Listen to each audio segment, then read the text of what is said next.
Ofer, welcome to Mitiga Mike. Thank you. Nice to be here.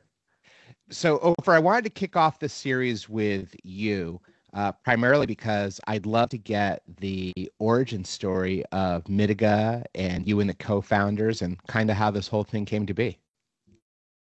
Okay, so it I'll go back a little beyond Mitiga because one of the co-founders, I have two co-founders, right? Tal and Ariel.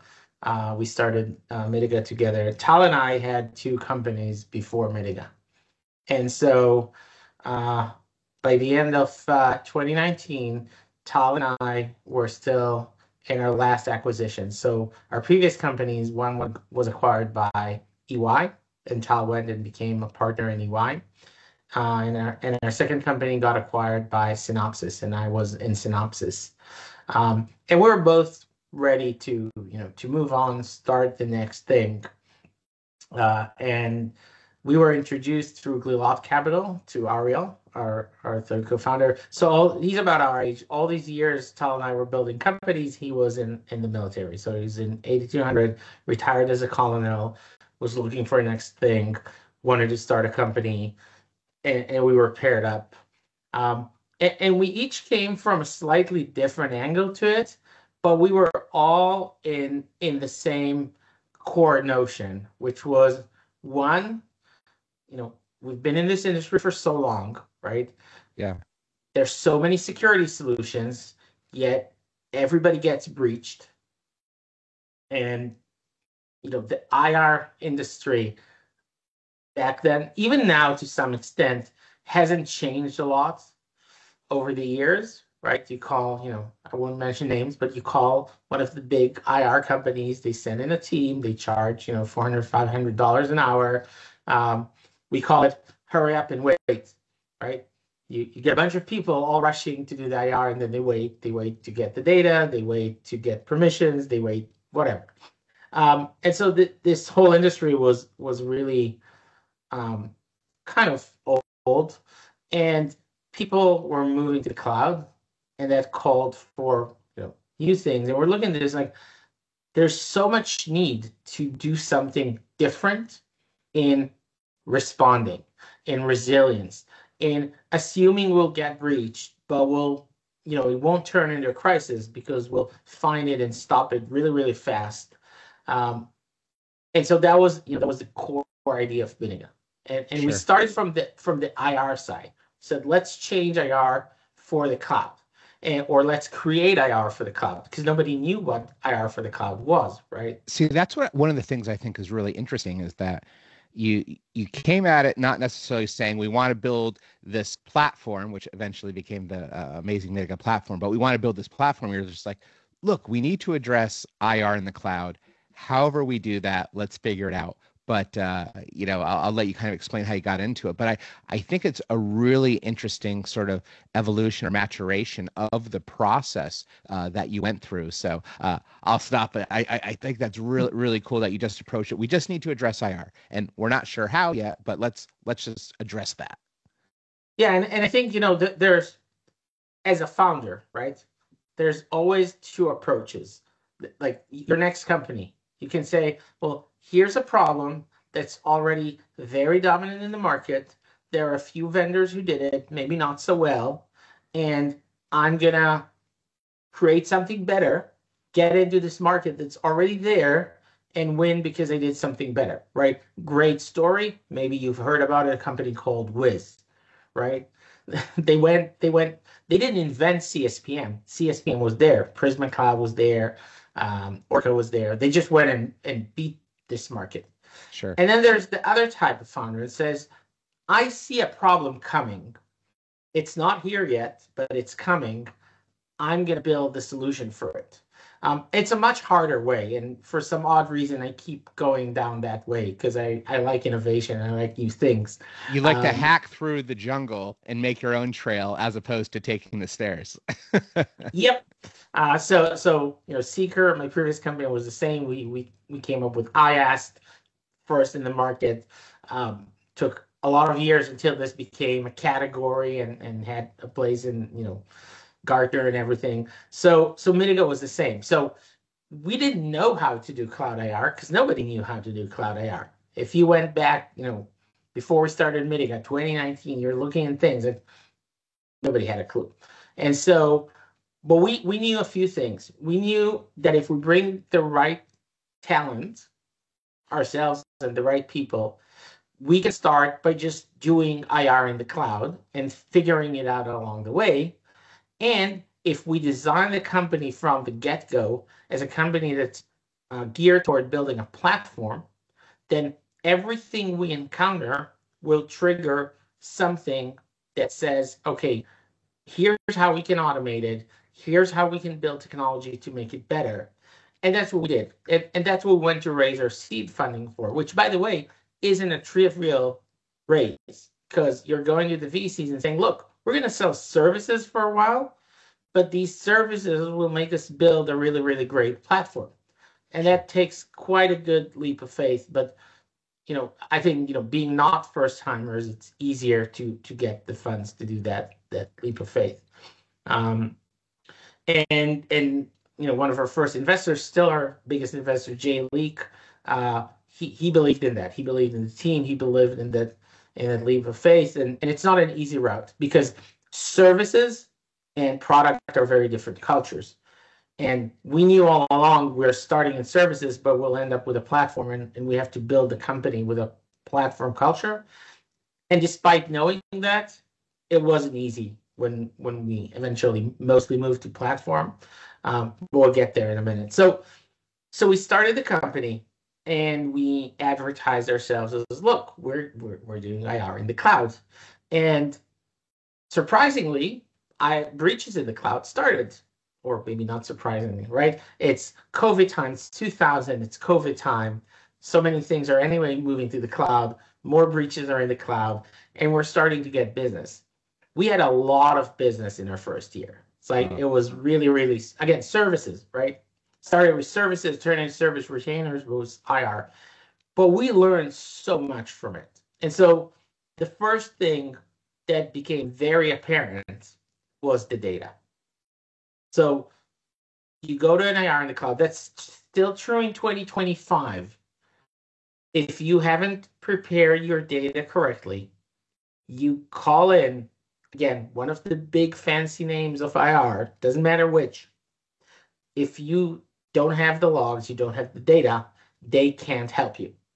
Yeah. Why? Because there's nothing to work on, right? If you look at traditional, Amazon's just not going to hand over their hard drives and let you image it. No, it doesn't work that way. No, Amazon's not going to. Well, maybe if you're a Fortune 10, sure, then Amazon will do it for you.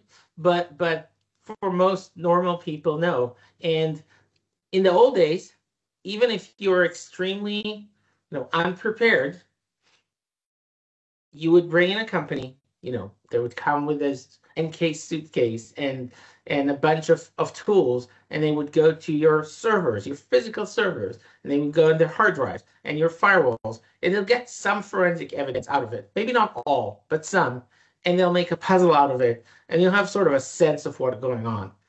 In the cloud, you can't do that. You don't own the machines, you don't own the hardware, you don't own the room that the hardware is in, and so you're 100% dependent on telemetry, and that telemetry is not turned on by default for a lot of things and has terrible retention rates. And so between those two, if you didn't get it ready at first, you have to go there. And so very quickly into us starting to sell, IR retainers and all that stuff, we said, we're going to collect data. And so we started that not with our platform, because we didn't have a platform. So we started that with Splunk, because how you collect log data, Splunk, right? That's an easy, sure answer in 2020. Sure. And very quickly it became apparent that that's just not going to work. Splunk isn't designed for the scale. Splunk isn't designed from a cost perspective.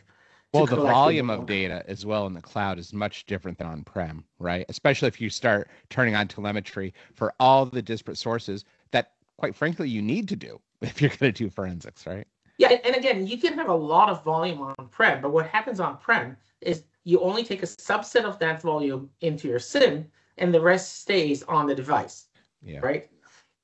You're not taking all the telemetry from every endpoint device and putting it in your Splunk. You're putting alerts in Splunk. Then some of the data is in the EDR, and the rest stays on the endpoint, right? Yeah. And so we very quickly realized that doesn't work. And so we started building the data lake. And the data lake is still a fundamental part of Mitiga. And so we've spent probably 2 years just doing that. And that's one of the things, whenever I talk to prospect these days, and they say, well, we saw this competitor and that competitor, they do detection, but they don't let you investigate after that. And like, yeah, of course, because building detections is actually easier than solving the investigation problem in the cloud.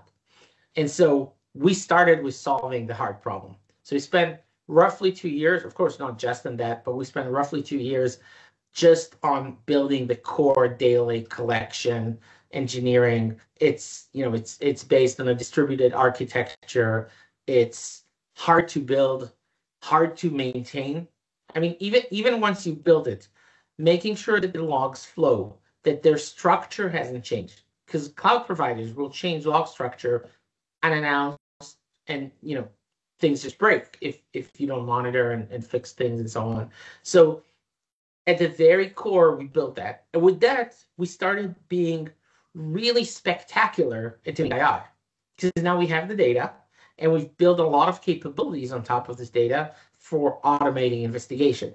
So now, Ofer, again, when you built that out, that data lake, was your initial intent just to focus on AWS, GCP, Azure, or did you already have the vision that you wanted to go into identity and productivity suites and SaaS applications? Was that always there, or did that evolve? It evolved, but it evolved pretty quickly because, again, the VCs will always frown on services, and I know why, right? It's hard. But services has one really great benefit.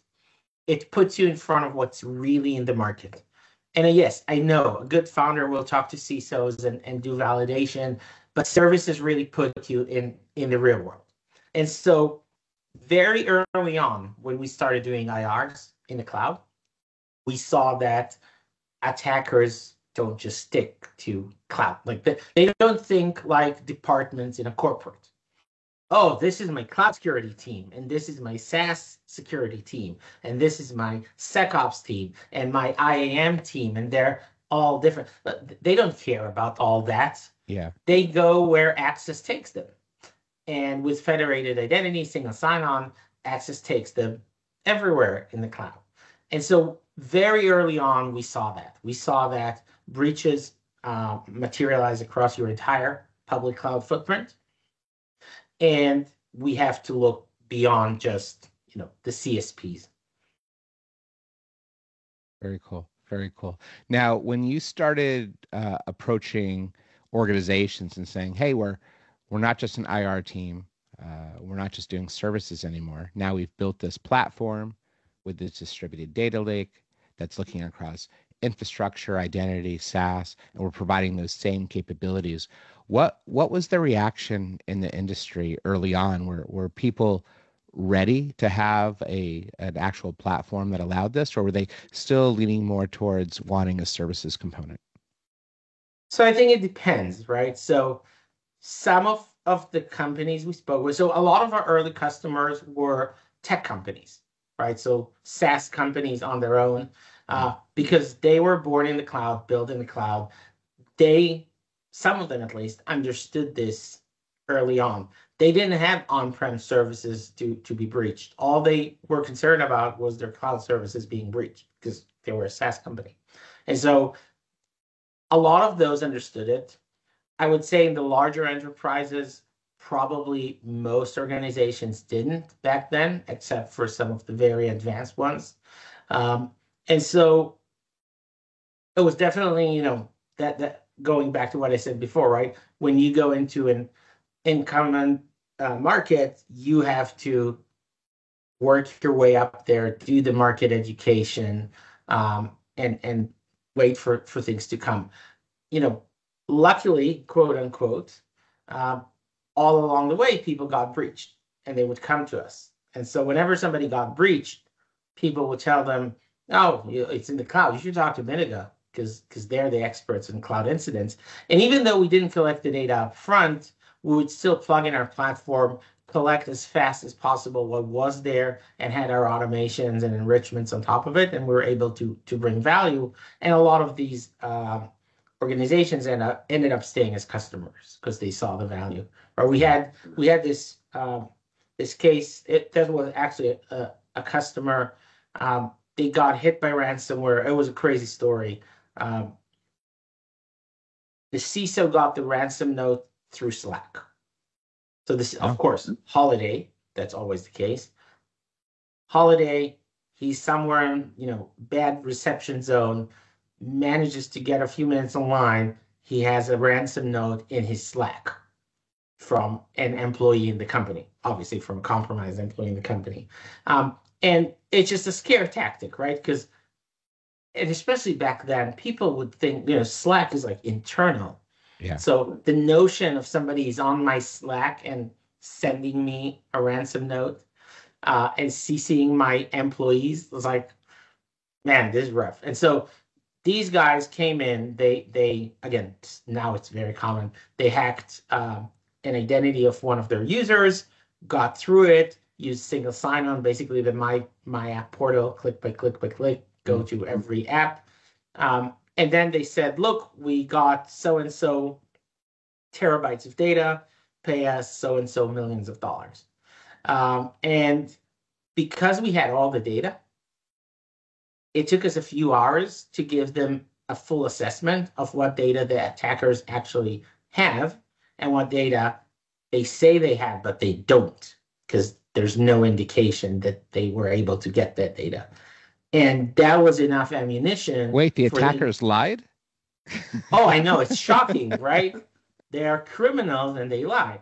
And so that was enough content for the negotiator to call out their bluff and ended up paying $250,000 instead of millions. And, small, again, still a breach, still not great, but a lot smaller, a lot less PII, definitely not sensitive PII, so easier identifications and all that because we had the data, right? So the customers who got it already got a lot of value. But I think one of the areas where all of our customers were telling us, and we're here to listen to our customers, say, look, you already have the data. You already see everything. You already understand everything. Because just figuring out what a cloud log means can be hard. It can be complicated because they are sometimes very, very oddly structured. Most companies don't have product management for logs. So it's an engineer that decided that the log will look this way or that way. Just as a couple of examples, in Azure, a single click you do in the UI can translate to more than one events in the log. And the events, I'm not talking about a click that does something complicated, a single operation. And it's the event starting, executing, succeeding, finishing, right? Now, fine, reasonable, but for every type of operation, where the interesting data of that event is between those four events will be in a different one in the row. So in one of them, all the interesting data is in the start. In one of them, all of it is in the succeed. Of course. So you have to build it. But then on the other hand, in Google, a single event can have multiple operations in it. So you have to break it out, right? So again, I can talk for hours about complexities of logging. Yeah. So anyway, the customers were looking at that and saying, look, you've already built all that. We're struggling with the basics, with detection. Sure, we don't know how to do investigation. You can help us, but we're struggling with detection. Our SIEM is not really suited for that. We don't have enough detection engineers to build all that, because all that understanding you did, we have to do again, right? If we want to do detections. And so about a couple of years ago, said, okay, if all the customers are asking for this, we have to build it. And like I said before, that was actually easier because we already had the data. We already had the normalization and enrichment of the data. We already had a lot of automation logic on how to find out things from the logs. So now we just had to take it to the next step, right? Change the collection to be near real time and look at all this logic and say, okay, this is just investigation logic. This is a good detection. Oh, here we're missing some detections. Let's build them. And so we put a bunch of researchers, we have over 10 researchers in our team. All they do is learn about cloud logs and how to detect things in them and investigate it. And we started building what I believe is the greatest cloud detection platform in the market right now. And so we do detections. And again, I know we have competitors, but we do detections really well, really deep. We have over 1,000 of detections already, probably double that by the end of this year. But we go way beyond the detections. So because of the way we construct our data, everything is normalized. Every detection has all the relevant identities and entities, and you can investigate, which is super important because if we go back to the premise, right, it's hard to do it in the SIEM. If you only get a detection and now now I need to investigate what happened, what else happened. That's really hard. And with Mitiga, you do it in a click of a button because that's where we started from. We started as an investigation platform. And it makes it so simple for people that perhaps didn't work in forensics or incident response before, but their responsibility is SecOps, and now they're looking at this cloud thing. It's very easy to navigate. And for example, the way profiles are built out for human and non-human users. So if I want to look what Ofer is doing, or the IP address that was associated with Ofer, or an EC2 instance, everything is profiled and interconnected, and it allows you to layer upon layer. And that's so powerful because that's real life, as opposed to here's just an alert. Good luck. Yeah, and I mean, it's so hard to just okay, let's say I see an alert about a user who did something they shouldn't have, and I'm 100% confident this is a compromised user. Great. So you're going to say, okay, now I need to block that user, reset their password, whatever. But what else happened between the point where they were compromised until that point that you discovered it and blocked them? Maybe they created a forwarding rule, and now there's a back door, right? It's not a back door, but they have some visibility into what's going on. Maybe they created another account, and they do have a back door, right? So you really, really need to not just see the alert, but everything that happened and be able to investigate, and being able to do so without requiring your SOC analysts to be experts in cloud logs, because it's hard to be expert in cloud logs. It's hard to be expert in one cloud log sources. So let's say, okay, GCP is my main cloud. I'm going to be expert in cloud, but I have some resources in AWS too. And I have Office 365 and Okta and Salesforce. And okay, so you can't be expert in all of them. So you need technology to help you. And I like to sometimes analogize that to EDRs, right? So EDRs also started as an investigation tool, ended up becoming detection. Even some of them are doing prevention now, right? But again, it's the same premise. And EDRs will send their alerts to the SIEM. They don't replace your SIEM, right? But they give a depth into this domain of endpoints. I would think very few organizations in the world would build their own EDR. You know, maybe Amazon, but not all of our organizations. Why? Because it just doesn't make sense. The technology, the research, maintaining all of that. I think organizations that are trying to build cloud detections on their own are going to face the same challenge. In the beginning, it maybe didn't look that bad because there's the workloads. That's a little bit like what we have in the old days. We'll adapt, and then some on our buckets. But as more and more cloud services become part of your infrastructure, you can't maintain that. And why would you maintain that? If you have a bunch of detection engineers, let them build rules that apply to you and not generic cloud rules. Yeah, yeah. Let's get some economies of scale of somebody that's been doing this for a long time, specializing it across multiple customer bases.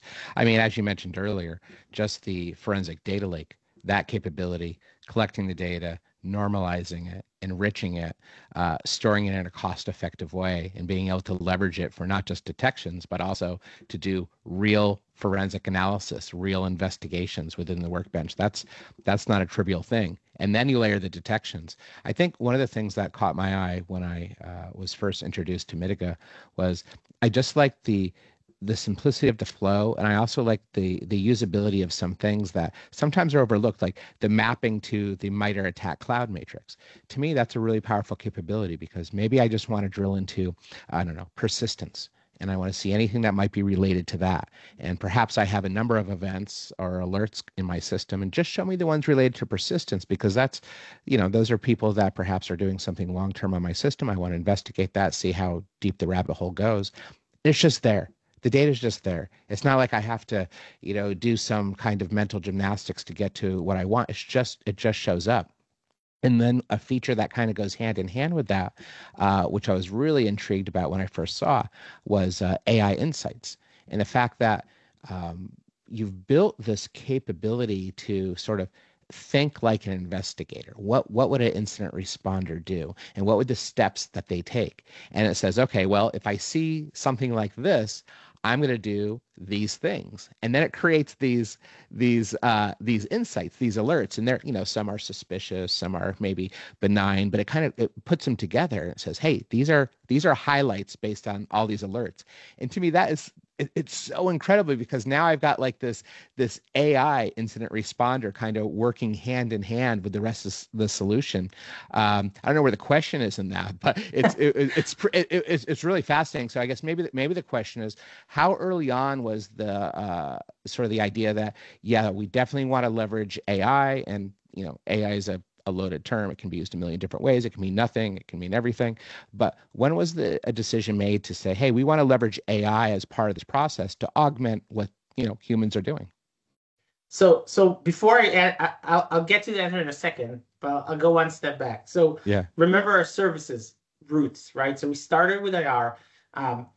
Again, the early days we did any service, would come and do, red team or whatever. Today we obviously don't do that. But we still kept some of this DNA. So part of what Mitiga offers is a managed version of our platform. So you can get a CDR, but you can also get managed CDR and still get the IR on top of it as part of our managed offering. And why do we offer that? Because even though it's already 2025, it's still early for some organizations and they don't have enough skills in the SOC or even just enough resources to start building those skills. And so we can help them with that. And why am I mentioning all of this? Because this gives us this notion that we're not just building a tool, but we're using the tool. And we used to have this tagline in Mitiga, it's built by investigators for investigators. Yeah. Right. And so, I'm sitting in my office now. 2 offices from here is the R&D, the product, the research. But then the next office is the investigation team. And they use the product, they see the alerts. And part of the effort that we continuously have is to say, how can I take what they're doing and automate it, right?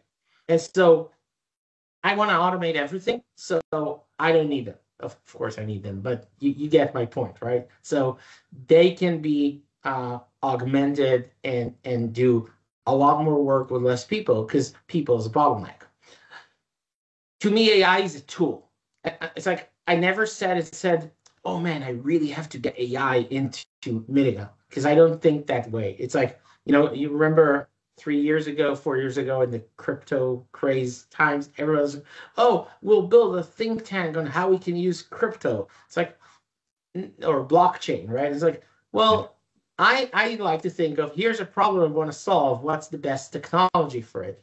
Yeah. But clearly, as you talk about automation, AI is a great tool for that. So we've been thinking about automating an AI since the day we started Mitiga. It's not new to us. Obviously, the Gen AI and the LLMs are a leap forward, and we're actually now building our automated triage analyst that, again, learns from our team of analysts and is going to help you and give you a recommended triage for every alert. That's another layer on top of the insights. And, you're still probably want to have your analysts look at it, but instead of, if before Mitiga, it would take them 6 hours to triage, and with Mitiga, it would take them 15 minutes to triage, and with AI Insights, it would take them 7 to 10 minutes to triage. So now it's going to be ready. They have to read it. If it makes sense, it took them 30 seconds to triage, right? And then if it doesn't, then maybe a few more minutes to get it through. So we can turn your SOC analysts into much more powerful analysts with AI. I love it. I love it. Well, Ofer, thanks so much for taking us through your journey, the origin story of the company, the migration or the maturation from services into product, and all the way up into what we're doing with AI. There's about 1,000 other product capabilities and features I'd love to talk about more, but we'll save that for another podcast. So with that, thanks so much for being part of Mitiga Mike. Thank you.